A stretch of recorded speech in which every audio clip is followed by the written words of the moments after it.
as he said. Welcome again to all those who are here in the room with us and those who are online. It is really good to fellowship with you this morning.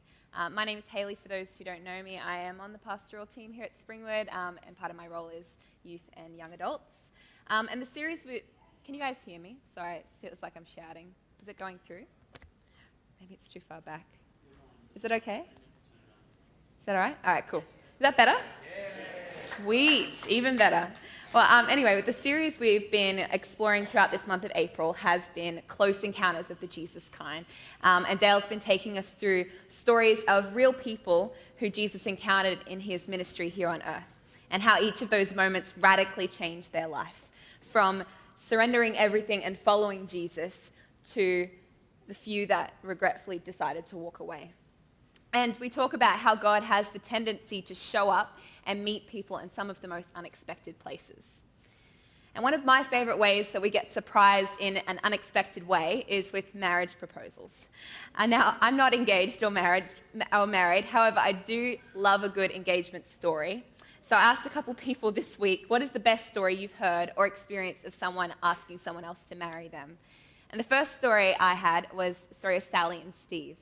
Now, Steve decided to surprise Sally with where he was going to propose. So he shows up at her parents' house on Christmas morning, because who expects to be proposed to on Christmas morning? And Steve comes with a box about this big, and it's wrapped in wrapping paper. And so he sits inside the box in his soon-to-be parents' living room for the next hour and a half while he waits for Sally to open the gift. And eventually, Sally's parents usher her in and say, hey, there's a big gift, you should open it. It's been a little while. And so she goes in with a knife to open up the big box. And her dad's like, no, wait, you don't want to do that. And so she opens up the box, and her first reaction is, there's a person in here. What's going on? And Steve gets up to get down on his knees, but his legs are numb, so he falls face first in front of Sally. And that is the way their life started together. It's an amazing thing. And second, and this story I feel like is good for our topic today, so the story of Ella and Michael. So Ella's perspective is that they were in a pretty good spot in their relationship. She knew that it was coming. She knew that the proposal was going to come. So they planned to have a romantic getaway to the beach. And so they went to a fancy restaurant when they arrived, and she saw through the whole meal. There was no ring in the champagne glass or in the cake or anything like that. So she's like, maybe I'm wrong. Maybe it's not happening this weekend. So then they were going for a walk along the beach later on. And she's walking along, and Michael turns to her and says, I don't want to be your boyfriend anymore. And she explains it like this. She said she took a step back, gave him a funny look, quirked her eyebrow, and the first thing she could think is, I've got to find my way. I've got to get a lift out of here. There's no way I'm staying for the rest of the weekend with this guy. And so Michael went on to explain that, I've been thinking, I've been talking to some older men in my life, getting some wise advice, and all she could think is, I've got to go. And so he says, again, I don't want to be your boyfriend anymore because I want to be your husband, right? So that's the R. I guess then he gets down on his knee, and the rest is history. Sometimes the most profound things happen in the most unexpected places and moments, hey? So the story we'll be looking at today is the story of a dinner party that nobody expected. None of you or I have ever been to a party quite like this one. And we're going to look at a cast of characters that's involved. We're going to look at an incredible action that takes place that no one saw coming. And much like, Jesus' life, death, and resurrection, for 2,000 years, we're still talking about it because we can't get over this story. So before I jump into the passage this morning, and we're looking at, as it says on the board, John 12, verses 1 to 8, in just a moment, it'll be up on the screen for you. But before I do that, I just want to set some context for you. What's happening in this world that we're entering? So this is all happening in the town of Bethany. One chapter before, in John chapter 11, Jesus has done perhaps the most stunning miracle of his entire earthly ministry, in my opinion, when he raises a guy named Lazarus from the dead. And we discover that he did this in favor of growing people's faith, to reveal to them that he is a God who has authority over life and death. And now Lazarus was a close friend of Jesus's. He and his sisters Mary and Martha, they shared a home in Bethany where Jesus and the disciples regularly stayed. Convenient considering it's a 30-minute walk from Jerusalem, but more meaningfully because they were close friends. And the week that we catch up to in this story is that of the Jewish celebration Passover. So Passover is a week-long festival in which events take place that build up to or anticipation of a climax, which is the Passover event itself. And it's interesting because mirroring that is the story of Jesus. We see a series of events that take place that lead to his crucifixion. And prior to this story, Jesus starts the week by entering Jerusalem on a donkey, and people are laying palm branches down for him and saying, "Hosanna, Hosanna in the highest." So Jesus is spending the week in Bethany, and he wakes up every morning, does the 30-minute walk to Jerusalem, preaches, teaches, does signs in Jerusalem, and then returns home, almost retreats back to Bethany in the evening in order to prevent being captured too early. And the reason I say he's avoiding being captured was because when Jesus raised Lazarus from the dead, it was such a stunning miracle, a sign of Jesus' divinity, that John 11 says more and more people had started to follow him. It was almost like a revival or a mass following. His fame grew, and he had a crowd that had begun to believe this power, that he could be the guy, the Messiah they'd been waiting for, possibly. And in that moment, the religious leaders had already decided, we got to silence this guy. We got to kill him. In fact, not only did they decide to kill Jesus, but they decided that they wanted to kill Lazarus as well. In John 12:11, I believe, maybe it's on the next slide, possibly. John 12:11 adds that on account of him being Lazarus, many of the Jews were going over to Jesus and believing in him. So the religious leaders wanted to eliminate both the enemy and the evidence. So one night, standing there in Bethany, Jesus goes to a dinner party in his honor. Now this is potentially a secret dinner party so that he wouldn't get caught too early, as it's described as a fairly intimate affair, and it's hosted inside the home of an ex-leper, which is somewhere no religious person would ever want to enter. And it was also still 6 days before Passover, and it wasn't Jesus' time yet. So that's where we pick up the story today. Awesome, great. As you can see on the PowerPoint, the Bible actually recounts this story in 3 different Gospels, John, Mark, and Matthew. So we're going to look at the one story today, but through 3 different sets of eyes. We're going to focus on John's account because John was the closest to Jesus of them all, and he's helped set the scene for us. But like any good investigation, we've got to talk to all the witnesses to see if they can fill in details and help us to develop a fuller understanding of what we're reading. It's almost like interviewing eyewitnesses at the scene of a crime. You know, each witness will provide a slightly different account because they're coming from different perspectives. Maybe one was sitting on the floor, one was standing at the door, one heard something, one didn't. They want to provide different details to highlight what they consider to be important. So I want to invite you all this morning to insert yourself into the story as well, like a fly on the wall, or maybe you can be the 4th witness. And just think, what do you notice? What do you see? What do you smell? What do you feel? So let's approach our Bible reading this way this morning. How do these guys want to reveal some more detail to us? Anyway, so the first verse. 6 days before the Passover, Jesus came to Bethany, where Lazarus lived, whom Jesus had raised from the dead. And here a dinner was given in Jesus' honor. Martha served, while Lazarus was among those reclining at the table with him. So we're discovering a cast of characters that are beginning to form, attending this party. Jesus, of course, is there, man of the hour, who is being honored at the dinner. And then Mary, Martha, and Lazarus have all been named again. I know Mary's name isn't there, but it's later. They've all been named again. And it's significant that their names are in this story because details such as names were included in letters and Gospels in instances where the author wanted to highlight something or authors wanted to bring importance to that person or that character.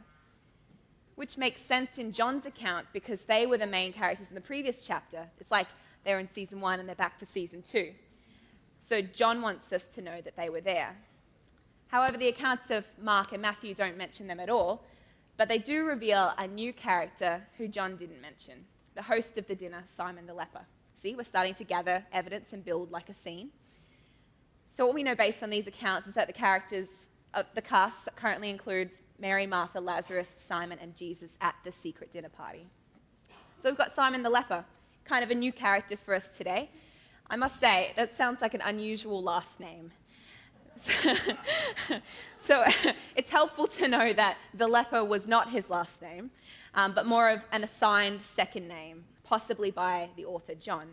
See, Simon was one of the more popular Jewish names at the time, similar to how, I looked it up, Noah and Emma are the most popular baby names of 2024. So I guess that's the equivalent. So take a guess with the person beside you. How many Simons do you think are mentioned in the New Testament?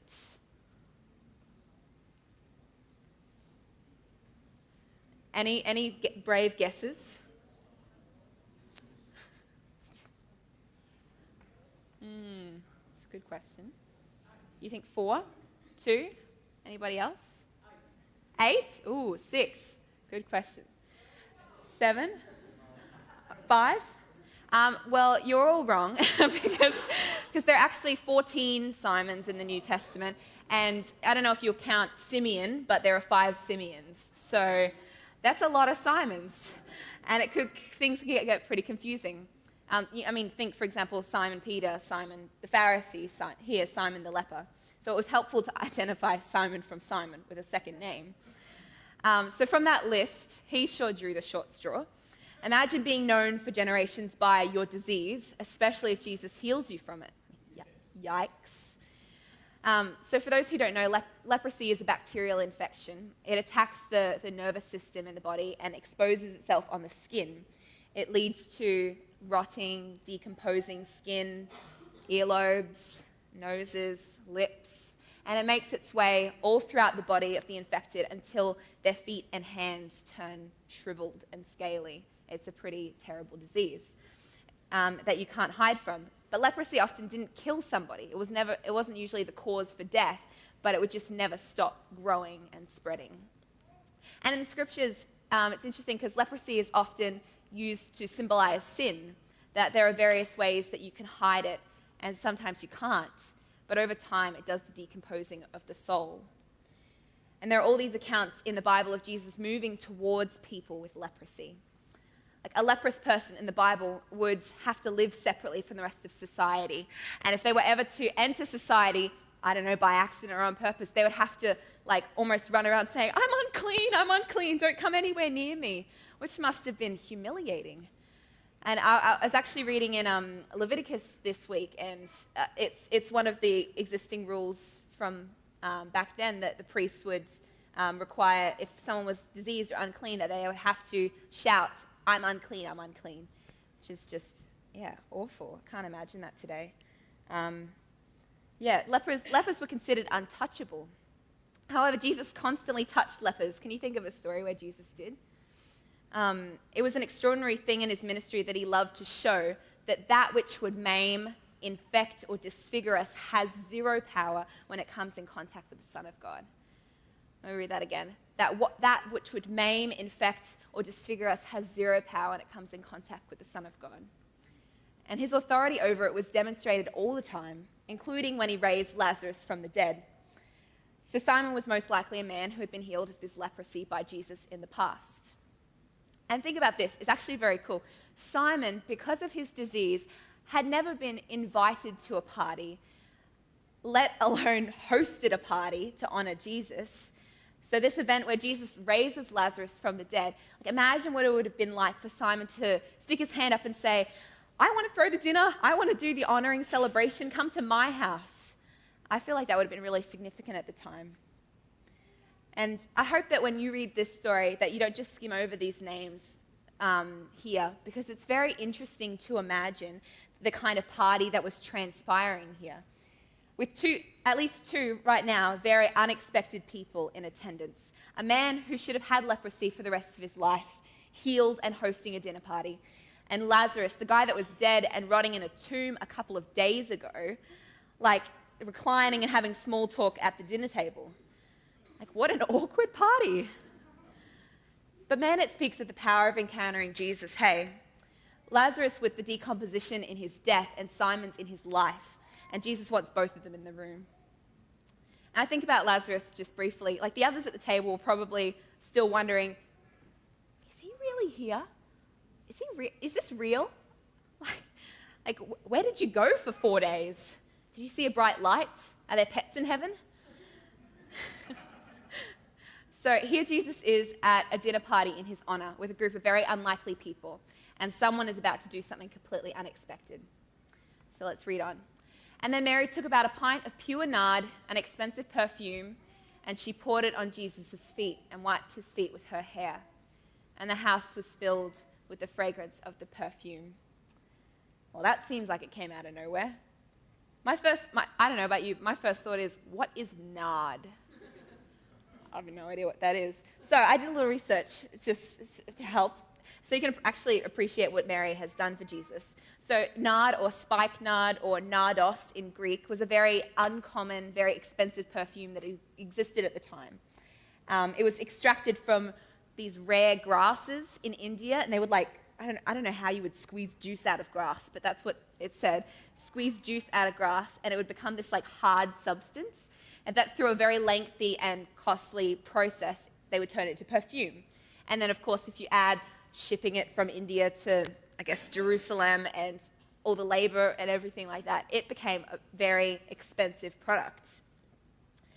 And according to this, it was the equivalent of a year's worth of wages, which I looked it up. Apparently, the average income in Australia is about $65,000 a year. So this is tens of thousands of dollars worth of money in Mary's hands. Such an ointment, so rare that it would only usually be used to anoint kings and nobility. And this was the gift that Mary brought to Jesus. So I also wonder, why did Mary have such an expensive jar of perfume? What was she doing with this thing that's worth tens of thousands of dollars? And it's a really good question that isn't clear at all, unfortunately. But what is clear is that the only thing that was important to Mary in that moment was honoring her Lord, and she was going to give everything that she had to him. And she made a beautiful commitment to Jesus in this moment and wanted to demonstrate that in the most, I'm taking this so seriously kind of way that she could, and that this gift was unlike any other, and it held really unique value. So I imagine that when Mary took off the lid of the expensive bottle and she poured it out, tipped it downward and began to pour that precious perfume on Jesus' feet, that everybody would have gasped. There would have been all sorts of ideas, thoughts, feelings, opinions on that.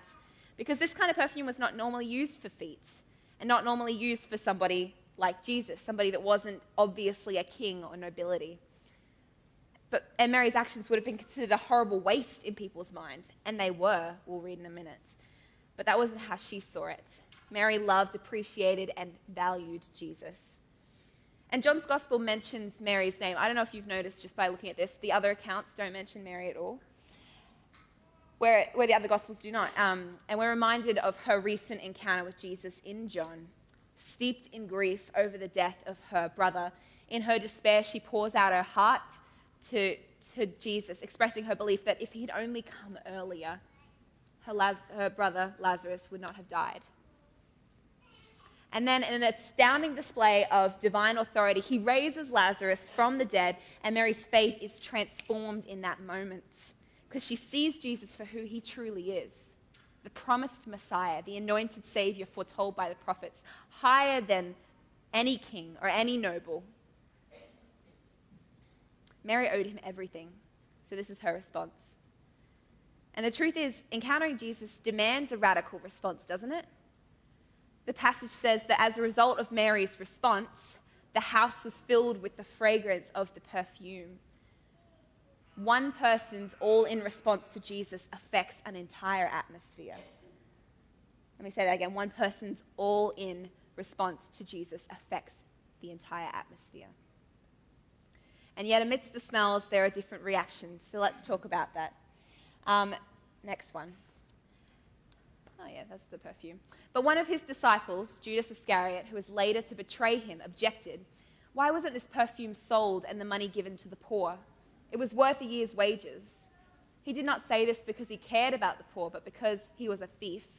As keeper of the money bag, he used to help himself to whatever was put in it. Interesting. So we learn that Judas was one of the disciples who was present at the party, because he's named here.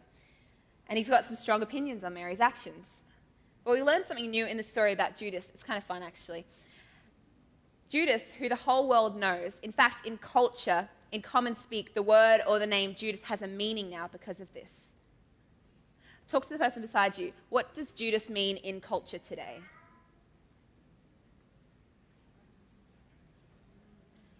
Any ideas?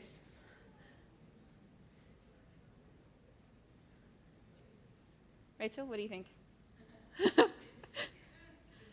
Betrayal. That's a good one. Any others?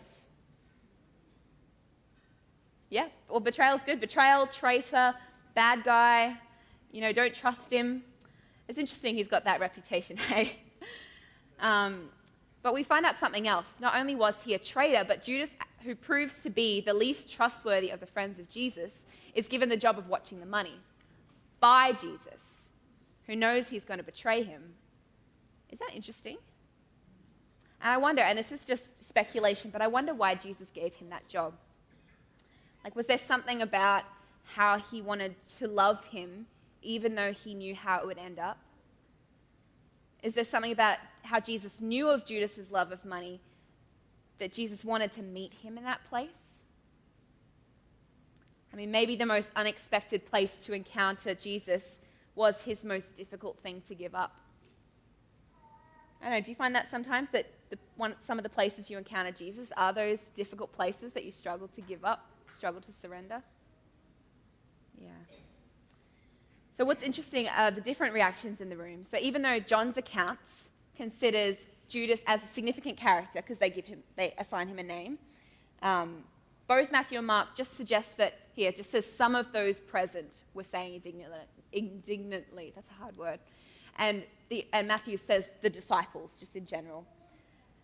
So based on this, it's likely that just the disciples, whoever was there, were indignant, mortified at the waste of such money. However, Judas was probably the loudest, probably spoke on behalf of the group, being the treasurer after all. And he was the first one to call out the crime.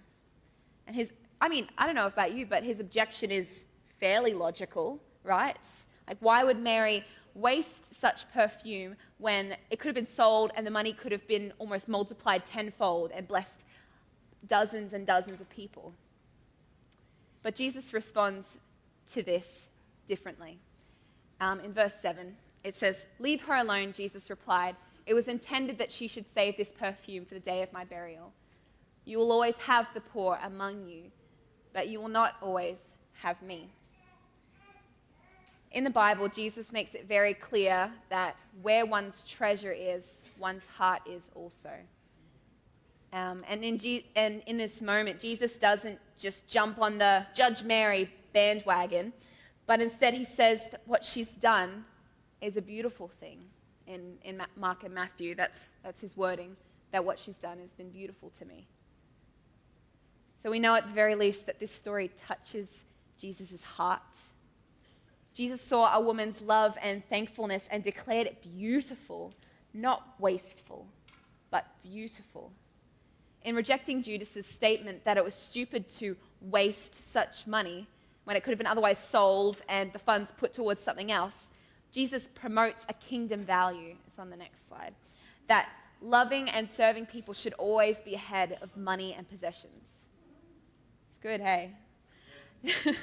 Truly, I tell you that Jesus is focusing on love and thankfulness as he approves of Mary's response to him rather than chastises her.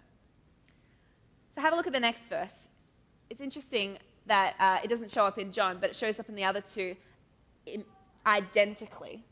This is really interesting. But Jesus says, "Truly I tell you, wherever the gospel is preached throughout the world, what she has done will also be told in memory of her." So let's just stop there for a minute. What do you think Jesus meant by this? Does that mean that we should be using it when we share the gospel? Discuss with the person beside you. Should we always be using this story when we share the gospel? What do you think it means?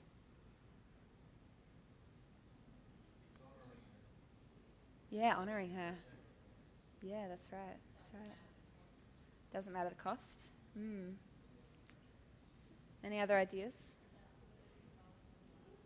What's that, Jen? Yeah, serving rather than money. Yeah, absolutely. Definitely. Any other thoughts?